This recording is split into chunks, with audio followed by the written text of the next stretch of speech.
오늘 본문 말씀 사도행전에 이제 사도 베드로가 하나님의 말씀을 증거하는 그런 내용들 가운데 오늘 이 본문에서 이 바울이 구약의 역사를 통해서 예수 그리스도의 복음을 설명하는 내용들이 나옵니다. 먼저 이 본문 내용에 오늘 읽었던 내용을 보면 구약에 하나님께서 이스라엘 백성들에게 주신 하나님의 약속이 있고요. 그리고 그 약속이 이제는 예수 그리스도를 통해서 성취되고 이루어졌다라고 하는 그런 말씀을 큰 맥락으로 하고 있습니다. 우리가 하나님께서 하시는 일, 하나님의 섭리, 또 이런 큰 어떤 빅 사이즈의 어떤 이미지를 우리가 좀 묘사를 한다면 그걸 어떤 그림으로 우리가 묘사를 할 수 있을까 제가 이렇게 좀 생각을 해봤습니다. 그런데 저는 그것이 커다란 나무로 설명하는 것이 적절하지 않는가 이렇게 좀 생각을 합니다. 마태복음 13장 32절 말씀에 보면 주님께서 이 하나님 나라의 비유를 이 나무에다가 설명을 하죠. 이는 모든 씨보다 작은 것이로되 자란 후에는 풀보다 커서 나무가 되며 공중의 새들이 와서 그 가지에 깃들이느니라.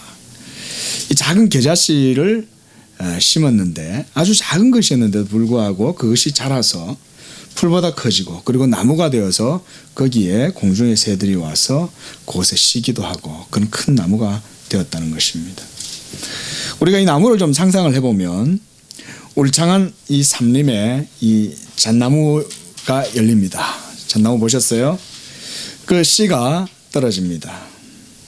그리고 이 씨는 발화의 시기를 거쳐서 그 산에 이 토양의 자양분을 흡수하면서 오랜 시간이 지나면 싹을 틔우고 그리고 거기에서 미세하고 가녀린 뿌리가 나오면서 그 위로는 잎이 나오고 그리고 이 뿌리가 산림의 부숙토에서 이 배양되는 이런 시기가 지나면 더욱 힘있게 자라서 그 뿌리가 이제는 흙 속으로 파고 들어갑니다. 이때부터 나무는 이제 한 단계를 거칩니다. 유화의 시기를 지나서 그러면서 이 나무는 이제 제법 작은 나무의 모양을 드러내고 그리고 그 나무의 중심대가 이제는 서서히 드러나면서 굵어지고 이렇게 시간이 지나면서 이제 거목으로 형성이 됩니다. 이러한 단계를 나무가 거치면서 성목이 되는 데까지는 이 자연적인 이 시간이 꽤 필요로 합니다. 그리고 이 성목이 되면 나무는 어느 순간 이제 꽃을 피우고 거기에서 이제 많은 열매가 맺히게 됩니다. 이렇게 우리가 보건대 나무 한 그루가 자라나는 과정에도 이런 유화적 시기 그리고 유년 시기 이렇게 시기가 구별이 됩니다. 아담의 타락으로 말미암아 모든 인류가 가운데 이 죄가 드리워지고 그와 함께 모든 인류는 범죄하였고 그리고 죄책과 오염으로 더럽혀지게 되었습니다. 그런데 그럴 때 하나님께서는 자신의 구속의 역사, 이 하나님 나라의 역사를 즉시로 시작하셨습니다. 그것의 기원은 인간에게 있지 않고 바로 하나님 자신의 말씀에 있습니다. 하나님께서 타락한 인류를 구속하시기 위하여 그 즉시로 하나님의 말씀을 보내고 그 말씀의 역사로 이제는 이 세상 역사 속에서 하나님의 나라가 그 씨가 심겨지고 그리고 나무가 자라나듯이 그와 같은 단계 속에서 성장하는 것입니다. 우리가 구약에서 보게 되는 하나님의 구속의 역사는 이처럼 타락한 세상 가운데 하나님께서 심어놓으신 이 나무와 같은 겁니다. 나무는 씨앗의 맹화 상태에서 이 성목이 되어서 열매를 맺을 때나 그 씨앗의 상태는 사실은 하나의 동일한 나무입니다. 그러나 앞서 보았듯이 그것이 자라나는 데는 일정한 시기와 틀의 변형도 필요합니다. 어느 순간 지나면 아기의 때를 벗고 이제는 청춘의 때로 나가고, 그리고 그 청춘의 때가 지나면 이제는 성숙해서 이제는 꽃이 피고 열매를 맺는 이런 모습으로 나가는 것이죠. 이런 과정 없이 그 나무는 열매 맺는 나무로 성장할 수가 없습니다. 제가 이렇게 하나님의 구속의 역사를 이렇게 이 나무에다가 지금 비유를 해 설명을 드렸습니다. 하나님은 이와 같이 하나님 나라의 역사, 하나님의 구원하시는 구속의 역사를 이러한 형태로 이루어 나가시는 겁니다. 이 나무에 씨앗을 심고 자라나게 하고 그리고 열매 맺게 하는 분은 바로 하나님 자신이십니다. 이 하나님의 나라라고 하는 이 거대한 나무, 큰 나무, 이 우주적인 나무, 이미 이 나무는 구약 시대에 그 완전히 성장한 상태가 미리 예언되어져 있었습니다. 아직 나무가 덜 자랐을 그때 구약의 시대에 장차 이 하나님 나라라고 하는 이 나무가 크게 자라서 어떻게 되어질 것인지에 대해서 구약의 율법과 선지자들은 미리 예언을 했다는 것입니다. 오늘 32절 말씀을 보면 사도는 이렇게 말씀합니다. 우리도 조상들에게 주신 약속을 너희에게 전파한다, 이렇게 말씀합니다. 그리고 40절 말씀에도 너희는 선지자들을 통하여 말씀하신 것, 이렇게 말합니다. 무슨 약속을 하나님께서 구약 시대에 이스라엘 백성들에게 주셨을까요? 그것은 다른 것이 아닙니다. 바로 예수 그리스도를 통해서 이루어지게 될 하나님의 구원의 일들입니다.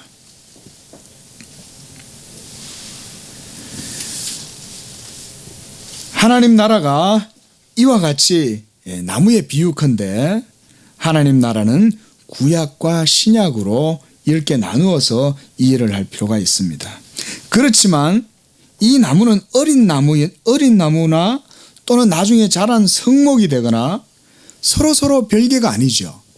어린 나무든 씨든 맹아의 상태에 있었던 간에 사실 그것은 하나의 나무입니다.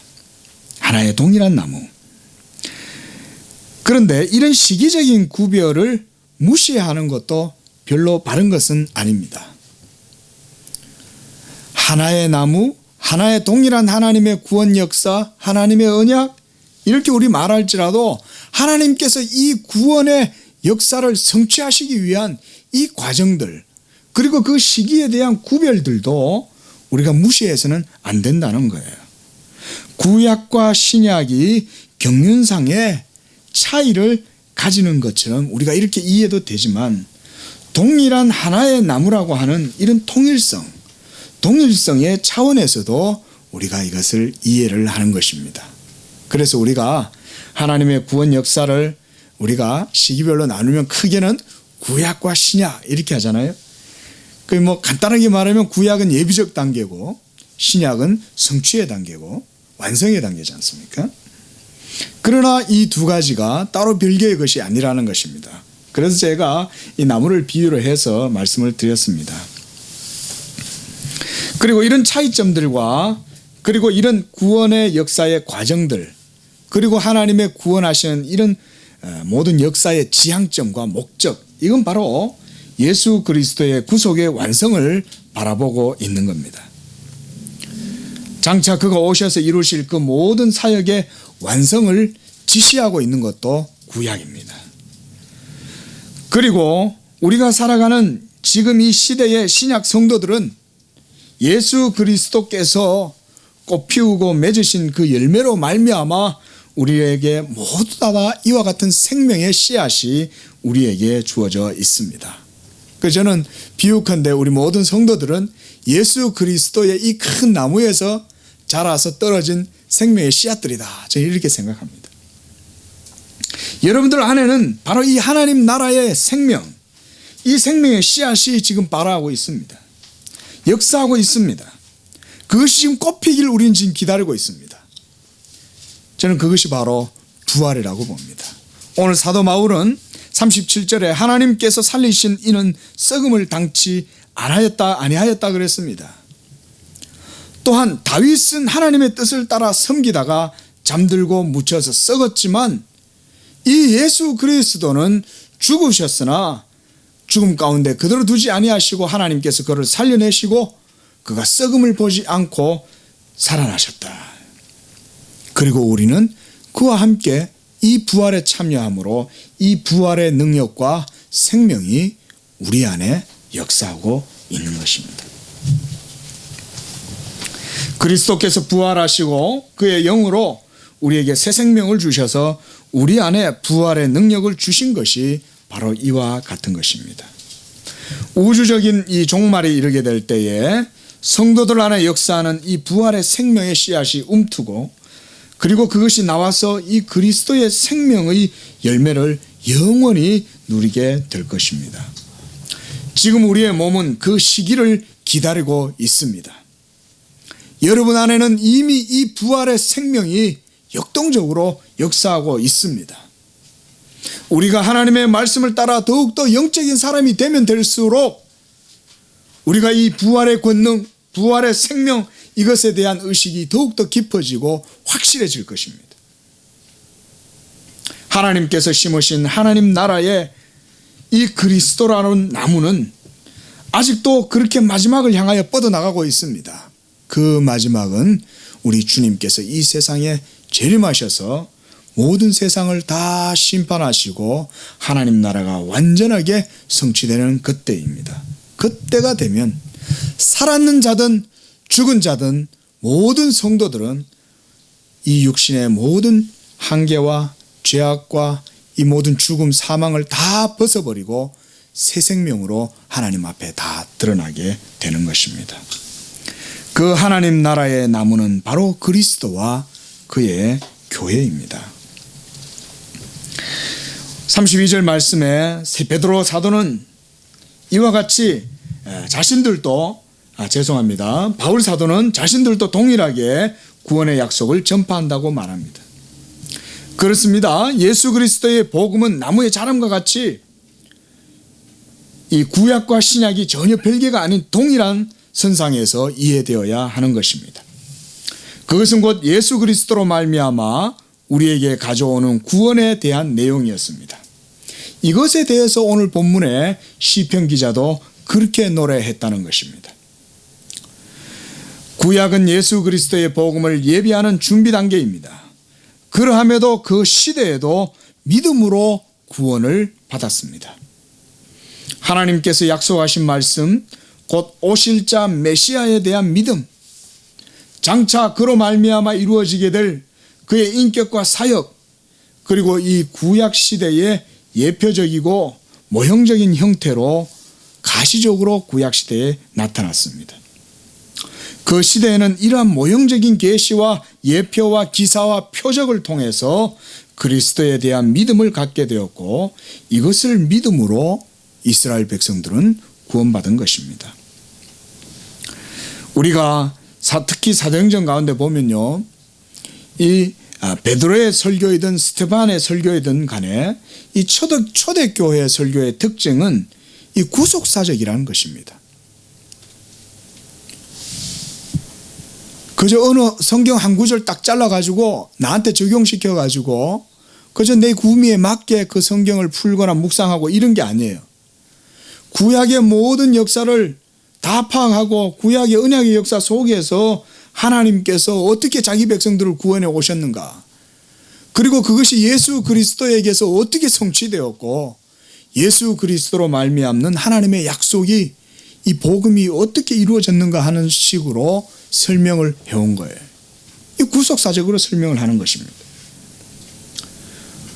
우리가 사도행전에서 또 볼 수 있는 것 가운데 특이한 게 사도행전 18장에 있습니다. 사도행전 18장 24절에서 28절의 내용을 보면 이 알렉산드리아 출신의 이 아볼로라는 사람이 있어요. 근데 이 아볼로가 이 세례 요한의 세례를 받고 열심히 하나님 나라와 예수에 대해서 막 말을 했어요. 이제 메시아가 온다. 세례 요한 우리 선생이 말했어. 자기 뒤에 이제는 한 큰 하나님의 사람이 와서 이 구원의 역사를 이루실 거야. 그런 예수 그리스도를 알았어요. 들었어요. 그런데 그가 열심히 예수에 대해서 구약 성경을 가지고 설명하는 것을 듣고 있다가 브리스길라와 아굴라를 만났습니다. 그리고 브리스길라와 아굴라가 그에게 하나님 나라에 대한 도를 더 정확하게 풀어서 설명해 줍니다. 그런 이후에 이 아볼로는 더욱 구약 성경을 통해서 예수 그리스도를 증거하게 되었습니다. 그래서 사도행전 18장 25절에 보면 아볼로가 예수에 대해서 가르쳤지만 그에게는 아직도 부족한 것이 있었고 그것은 예수 그리스도의 구속사적 성취와 그 열매나 종말론적인 이 의미를 그가 아직 깨닫지 못했다고 보는 것입니다. 그래서 브리스길라와 아굴라가 이 구약적인 의미에다가 이 신약적인 성취의 이 신학적 이해를 이 아볼로에게 깨닫게 해 주었어요. 그렇게 되자 이 아볼로가 아주 구술이 뛰어나요. 언변이 뛰어난 사람이에요. 그리고 이 구약의 지식에도 능통해가지고 여기 이제 이 호랑이 등에 날개를 단 거예요. 예? 아볼로는 말도 잘하는데 성경의 지식도 좋았는데 이제 예수 그리스도께서 그 모든 구약의 예언을 성취하시고 이루시고 이제 그 열매를 우리가 모두 다 받았다. 네가 요한의 세례만 알고 있냐? 우리는 예수 그리스도께서 다 이루신 그 일을 이제 성령으로 말미암아 이제는 모두 다 성령의 세례를 받았다. 그리고 그것의 의미를 신학적 의미를 이 아볼로에게 설명을 해 준 겁니다. 이 아주 짧은 내용이지만 이게 사도행전 18장 24절에서 28절 사이에 나와요. 아볼로가 그것을 어떻게 배웠습니까? 구속사적으로 배운 거예요. 구약의 모든 예언과 신약의 예수 그리스도로 말미암는 구속사적 성취, 그것을 그가 들었던 것입니다. 그렇게 되자 이 아볼로는 더욱더 예수 그리스도로 말미암아 구약의 모든 율법과 선지자의 예언들이 이루어졌다고 이 유대인들과 논쟁을 해서 이기는 거예요. 변증을 잘 하는 거예요. 우리는 여기서 구약의 예언과 지식의 단계 다음 이제 신약의 성취와 구속 역사의 통일성에 대한 이해로 나아가야 한다는 것을 보게 됩니다. 우리가 구약이 유익한 것은 뭐 때문입니까? 예수 그리스도의 이 큰 나무가 그냥 어느 날 갑자기 하늘에서 뚝 떨어진 게 아니라는 거죠. 하나님께서 인류가 타락하자 말자 자기의 구원의 씨를 심고 그것이 하나님의 택하신 이 계보를 통해서 계속해서 하나님의 나라가 이루어지는 그 역사를 보여주는 것입니다. 그리고 그 결국은 바로 예수 그리스도로 지향하는 거예요. 이제 신약이 되었고 그리스도께서 이것을 다 이루셨습니다. 그런데 우리가 이렇게 신약과 구약을 볼 때 우리가 아까 경륜상의 차이다 이렇게 말씀드렸습니다. 그 차이의 핵심이 무엇입니까?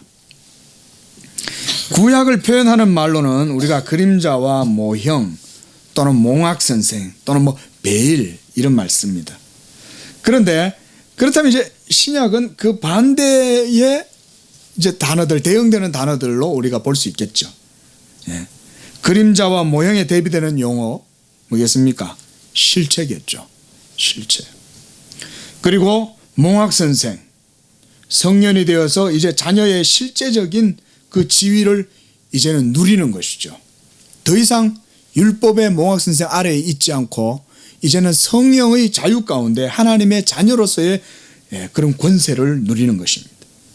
그리고 베일, 지성소의 휘장, 막혔던 장막이 거치고 그리스도께서 이것을 모두 다 파하시고 그리고 하나님께로 나아가는 그 길이 되셨죠. 예수 그리스도께서는 십자가에서 죽으심으로 구약의 지성소의 휘장을 찢어내시고 자기의 몸으로 하나님의 거하실 성전을 완성하셨습니다. 그리스도께서는 구약의 모든 예언을 성취하시고자 때가 참에 여인의 몸에서 나셨고 그의 모든 공생애를 통해서 하나님께 순종하심으로 율법을 완전히 행하시고 그가 또한 택자들의 모든 죄짐을 짊어지고 골고다에서 우리 대신 심판을 당하심으로 부끄러운 십자가를 지셨습니다. 우리가 이 교리 공부하면 이거 많이 배우죠. 예수님께서 행하시고 당하신 순종이다. 굉장히 우리가 이 교리나 어떤 성경 공부할 때 굉장히 중요한 용어죠. 예수님께서 바로 여러분들의 의가 되시기 위해서 행하시고 이게 바로 우리가 능동적인 순종이다 이런 표현도 씁니다. 그 다음 예수님이 당하셨다. 그건 뭡니까? 여러분들이 당해야 될 모든 죄책을 짊어지시고 예수님이 죄인처럼 맞고 찢기고 죽으신 거예요. 형벌을 당하신 거예요. 이 두 가지의 순종이 바로 예수 그리스도의 순종의 두 측면이에요. 우리가 그걸 굳이 표현하면 능동적이고 수동적인 순종이다 이렇게 표현하지만 우리 목사님 행하시고 당하신 이런 표현 쓰시죠. 근데 우리가 빌립보서 2장 9절 우리가 주일 오후 예배 때 항상 낭독하죠. 그죠? 거기 보면 이런 표현이 나와요. 예수께서 십자가에 죽으셨습니다. 그런데 그 다음 9절 말씀 뭐라고 나옵니까? 이름으로 하나님이 그를 지극히 높여 모든 이름 위에 뛰어난 이름이 되게 하셨다는 말씀을 합니다. 여러분 이 표현은 사실 엄청난 표현이에요. 그리고 굉장히 특징적이고 아주 대단한 사실은 중요한 말씀입니다. 이것이. 자 보십시오. 하나님이 그를 지극히 높여 모든 이름 위에 뛰어난 이름을 주셨다는 이 말씀이 어디에 있습니까? 이게 오늘 우리가 읽었던 본문 말씀에 있어요. 그게 뭐냐면 시편 2장 7절이에요. 우리 시편 2장 말씀 잠깐 한번 볼까요?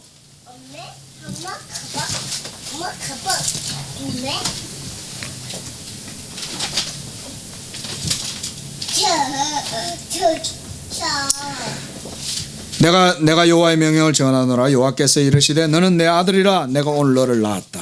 내게 구하라. 내가 이방 나라를 네 유업으로 주리니 네 소유가 땅끝까지 이르리로다. 네가 철장으로 그들을 깨뜨리며 질그릇같이 부수리라 하시도다. 자 그리고요 12절 말씀 보세요. 그의 아들에게 입맞추라. 그렇지 아니하면 진노하심으로 너희가 길에서 망하리니 그의 진노가 급하심이라. 여호와께 피하는 모든 사람은 다 복이 있다. 오늘 이 말씀이 빌립보서 2장 9절 말씀과 무슨 상관이 있나? 아닙니다 여러분. 하나님께서 이미 자신의 아들 예수 그리스도에게 뭘 약속하셨습니까?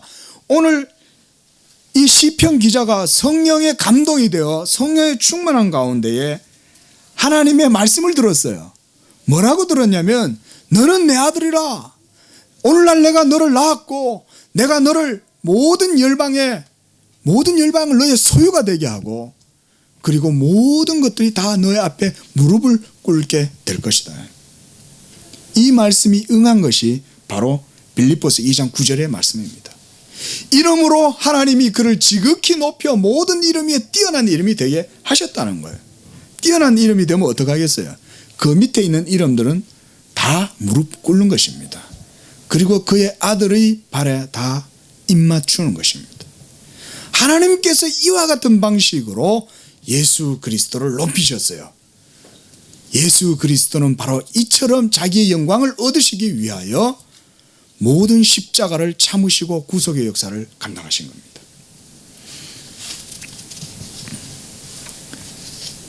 바로 이 말씀이 하나님의 언약의 경륜과 역사에서 매우 특징적인 말씀이에요. 그리스도가 곧 언약의 실체셨고 그가 행하시고 당하신 모든 순종과 고난과 십자가의 죽음은 하나님을 가장 기쁘시게 하였으며 만족해 하신 사건이었습니다. 이 십자가 사건의 큰 의미죠. 십자가 막 그 예전에 패션 오브 크라이스트처럼 막 무조건 막 예수님 피 잔인하게 당하고 고통스럽게 막 죽음 속에 있고 그런 정도로만 묘사되는 것이 아닙니다. 거기에는 하나님의 의에 대한 묘사가 빠져 있어요. 더 중요한 건 뭡니까? 그리스도가 그런 고난과 그리고 거긴 또 율법을 행하신 것에 대한 이 부분도 부각이 안 돼 있죠. 그런 영화 이 로마 캐톨릭 신자가 만들어서 그래요. 그러나 여러분, 분명히 우리를 대신하여 율법을 다 행하신 것도 필요합니다. 그렇지 않으면 하나님의 율법의 의가 만족되지 못해요. 이러한 일들이 있은 후에야 하나님께서는 모든 의를 만족하시고 언약의 중보자인 예수 그리스도를 지극히 높여 모든 이름 위에 뛰어난 이름이 되게 하셨습니다. 여러분, 이것은 하나님과 아들 사이에 맺어진 이 영원한 협약의 중요한 내용이에요. 그리고 이것은 예수님께서도 이 계약, 하나님과 아들 사이에 맺어진 이 협약, 이것을 붙들고 그의 사역 기간에도 기도하셨습니다. 그 대표적인 내용이 어디에 나옵니까? 요한복음 17장에서 볼 수 있죠. 그리고 요한복음 12장 28절에서도 우리가 이 말씀을 볼 수가 있습니다. 특별히 우리가 빌립보서 2장 9절 말씀에서 보면 하나님께서 그를 높이셨다는 이 표현을 우리가 참 깊이 주목을 해야 됩니다. 하나님께서 그를 높이셨다. 모든 이름 위에 뛰어난 이름이 되게 하셨다. 이 표현. 여러분, 하나님께서 자기 아들을 높이셨다는 이 말은 무엇을 의미합니까? 혹시 아버지의 어떤 존재론적 삼위일체 가운데 제2위이신 성자께서 제1위이신 성부보다 존재론적으로 더 높아졌다, 이런 의미겠습니까? 여러분, 그건 아닙니다. 그것이 아니라 구원론적인 의미에서 하나님께서 예정하신 예수 그리스도를 모든 죄와 사망으로 말미암는 이 타락한 인류 가운데에 구원자로 보내셔서 하나님의 의를 그를 통하여 드러내고 그 예수 그리스도를 가장 높이고 영화롭게 하심으로 말미암아 하나님의 승리를 그를 통해서 드러내 보이신다는 거예요. 그래서 저는 이렇게 말합니다. 하나님께서 아담의 타락과 범죄로 말미암아 오염되고 사망이 지배하는 이 세상, 사탄의 세력을 십자가로 이기셨고, 그리고 그리스도의 객관적 성취의 의를 통해서 사망을 이기시고 사탄의 머리를 깨트리시고 우주의 진정한 통치자로 인정받으셨다는 것을 의미한다는 겁니다. 이것이 바로 하나님께서 예수 그리스도를 높이셨다는 의미예요. 그런데 요한복음 17장에서 주님은 십자가를 바로 앞에 두고 이렇게 기도하셨습니다. 아버지여, 때가 이르렀사오니 아들을 영화롭게 하사 아들로 아버지를 영화롭게 하게 하옵소서. 무슨 얘기입니까? 하나님 아버지께서 아들에게 영원전에 약속하신 그 명령대로, 그 계명대로 나를 영화롭게 해달라는 거예요. 아버지의 뜻이 이루어지면 그것이 바로 아들이 영화롭게 되는 것이요, 아들이 영화롭게 되면 아버지의 뜻이 이루어지는 것입니다. 또한 요한복음 12장 28절에 이렇게 말합니다. 아버지여, 아버지의 이름을 영광스럽게 하옵소서 하시니 하늘에서 소리가 났어요. 뭐라고 하냐면 내가 이미 영광스럽게 하였고 또다시 영광스럽게 하리라. 하나님 아버지께서 이와 같이 아들의 기도를 들으시고 만세전에 아들 사이에 맺었던 그 협약을 따라 아버지께서 응답하신 거예요. 바로 이것이 오늘 우리가 읽었던 이 본문 말씀의 배경입니다.